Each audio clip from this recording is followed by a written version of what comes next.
Listen, fellow travelers of the mind, and lend your ears to the tale of Moses and the 10 Commandments. A story revered by both Jew and Christian alike, recounted in the pages of the Hebrew Bible's book of Exodus. It tells of a time when God chose a mortal man to lead his people out of the land of bondage and into the promised realm. This epic journey was not without its trials and tribulations, but through it all, Moses remained steadfast in his faith and devotion to the divine.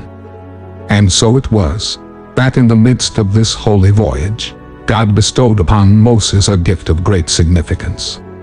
A set of moral and ethical laws that would guide the Israelites in their dealings with one another and with their Creator. These laws, known to all as the 10 Commandments, would forever shape the destiny of a nation and inspire generations of seekers to come. According to the story, Moses was initially hesitant to accept God's call to lead the Israelites out of Egypt. He felt that he was not worthy or capable of such a task. However, God assured Moses that he would be with him and that Moses would have the power to perform the miraculous signs and wonders that would convince the Pharaoh to let the Israelites go. Moses and his brother Aaron confronted the Pharaoh. As he stood before the Pharaoh, demanding that he release the Israelites from bondage, Moses knew that he was risking everything. He had already angered the powerful ruler with the plagues that God had sent upon Egypt. Now, he was asking the Pharaoh to let go of his most valuable assets, the slaves who had built his empire. The atmosphere in the room was charged as the Pharaoh considered Moses' request.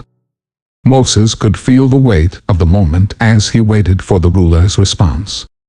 Finally, the Pharaoh spoke. "I will not let the Israelites go," he declared, his voice ringing with anger. "They are mine to do with as I please." Moses stood his ground. He knew that he had to convince the Pharaoh to release the Israelites, no matter the cost. He was prepared to do whatever it took to make that happen. As the story unfolded, Moses faced one challenge after another. He had to lead the Israelites through the treacherous wilderness, facing hunger, thirst, and dangerous predators along the way.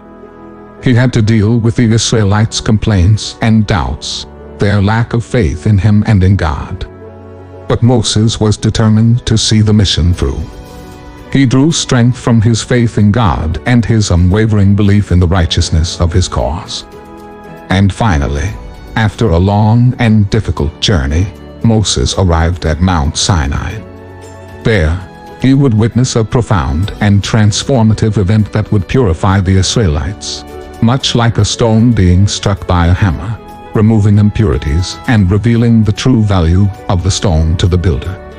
God bestowed upon Moses the 10 Commandments, a set of moral laws that would not only guide the Israelites in their relationship with God and with one another, but also serve as a means of purification, of refining their character and improving their spiritual state.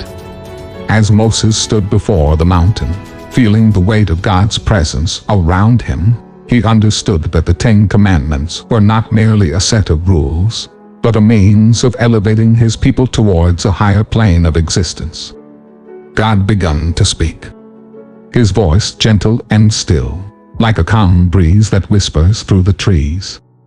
Moses labored hard to inscribe God's commands on stone tablets. The first commandment, "I am the Lord your God, who brought you out of the land of Egypt, out of the house of slavery, from a land of Ram, Osiris and Horus. I gave you true identity and purpose.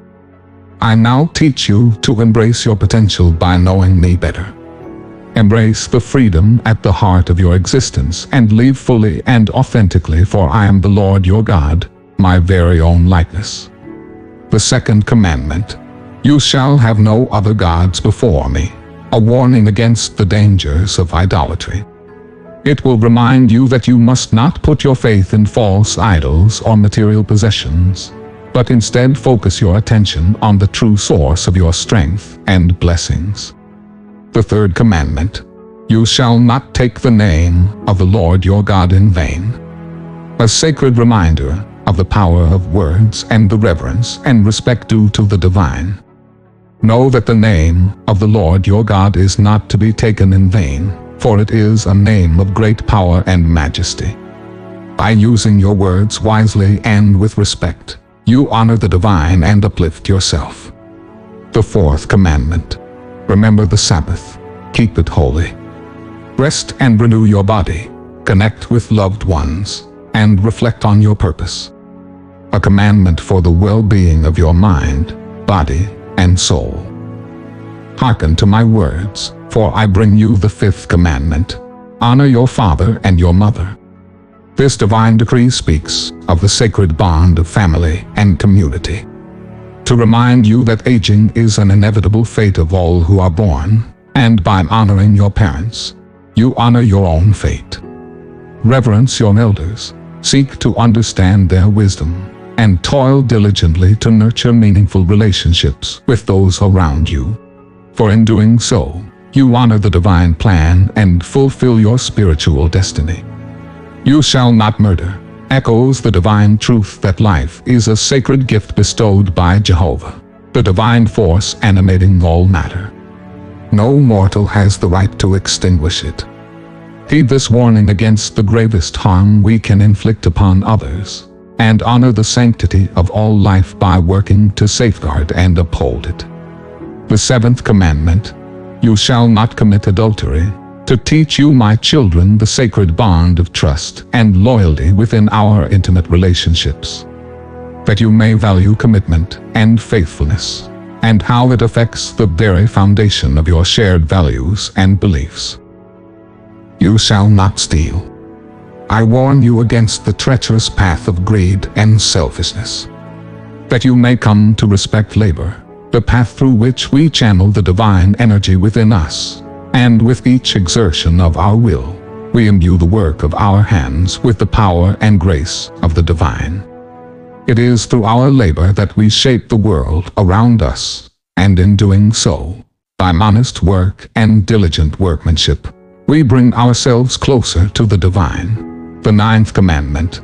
You shall not bear false witness against your neighbor, to remind you of the power of truth and honesty. Though it is rarely pure and never simple, it will set you free. Lastly, the 10th commandment. You shall not covet, cautioning you against the evils of envy and jealousy. It teaches you to be content with what you have, and to cultivate a spirit of gratitude that brings inner peace and emotional well-being. As we reflect on the story of Moses and the 10 Commandments, it is important to consider its historical and cultural context. The story was written during a time when the Israelites were struggling to define their identity as a people, and the commandments provided a framework for their ethical and moral beliefs. In these 10 Commandments, we find a set of deep teachings that continue to shape our understanding of the world and our place in it. They remind us of the power of faith, the importance of community, and the dangers of selfishness and greed. They challenge us to live our lives with purpose, wisdom, and compassion, striving always to be our best selves and to make the world a better place.